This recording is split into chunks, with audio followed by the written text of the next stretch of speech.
Pooja plastic bottles fit every lifestyle, leak-proof, durable and made from 100% safe virgin plastic. Pooja plastic bottles. Sip smart, sip fresh. राजधानी भोपाल से एक बड़ी खबर आपको दिखाते हैं, जहां नकली नोट नेटवर्क के मामले में एक बड़ा खुलासा हुआ है। जांच के लिए पश्चिम बंगाल भोपाल पुलिस पहुंची है।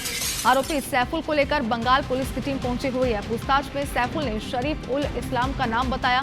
मास्टरमाइंड शरीफ उल इस्लाम बीएसएफ में पदस्थ था। अपने भाई के साथ शरीफ उल इस्लाम नेटवर्क चला रहा था। खुलासे के बाद समीर को बीएसएफ से बर्खास्त कर दिया गया था और 2018 में कर्नाटक नकली नोट केस में भी इन दोनों का नाम सामने आ चुका था।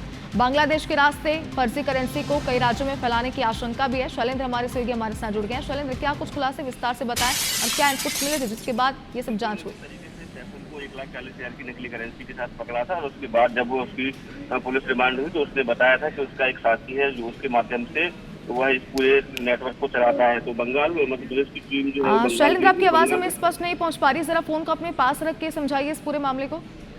देखिए, बिल्कुल मैं आपको बता दूं कि जिस तरीके से बंगाल पुलिस की पहुंची हुई थी और वहां पर जिस तरीके से जो शरीफ इस्लाम नाम का युवक था उसको उसकी गिरफ्तार की गई। हालांकि वो तो नहीं मिला है, लेकिन पुलिस को ये पता चला है कि वो इसमें पूरे मामले में मास्टरमाइंड है और अपने जो एक भाई उसका है समीर, जिसका नाम बताया गया है, जो बीएसएफ में पदस्थ था, उसके जरिए इस नेटवर्क को पूरे चला रहा था। हालांकि कर्नाटक में जिस तरीके से नकली नोट का भंडाफोड़ हुआ था, उसके बाद से जो उसको बीएसएफ से बर्खास्त कर दिया गया था। दोनों आरोपियों की तलाश में फिलहाल पुलिस जुटी है। पुलिस को यह आशंका है कि न केवल मध्य प्रदेश बल्कि देश के कई राज्यों में ये लोग नकली नोट खपाने का काम करते रहे हैं लंबे समय से। जी शैलेंद्र, लेकिन जैसा कि आपने बताया कि सिर्फ एक राज्य की बात नहीं है बल्कि पूरे देश के अलग अलग राज्यों में आता है कि कर्नाटक नकली नोट केस में भी इन दोनों का नाम सामने आ चुका है। कितना बड़ा गिरोह है ये, कितना बड़ा नेटवर्क है इनका, कोई जानकारी इस पर?